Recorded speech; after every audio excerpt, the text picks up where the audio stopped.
আল্লাহ বলবেন এত চমৎকার সুন্দর জান্নাত তোমাদের জন্য তৈরি করে রেখেছি, যেই জান্নাতের নিচ দিয়ে প্রবাহিত হবে স্রোতস্বিনী ঝর্ণা ধারা। ঝর্ণা প্রবাহিত হবে নিচ দিয়ে।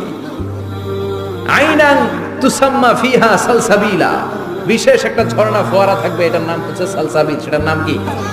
এভাবে জান্নাতীরা ডানে বায়ে সামনে পেছনে জান্নাতের নাজ নেয়ামত দেখতে থাকবে। নাজ নেয়ামত দেখা শেষে এবার খাবারের পালা। কিসের পালা? ফুড এন্ড রিফ্রেশমেন্ট জান্নাতীদেরকে দেয়া হবে, খাবার দাবার। সর্বপ্রথম জান্নাতীদেরকে কি খাওয়ানো হবে জানেন? বুখারীর বর্ণনা, আউয়ালু মা ইয়াকুলু বিহি আহলুল জান্নাহ ফাজিয়াদাতু কাবিদিল হুত।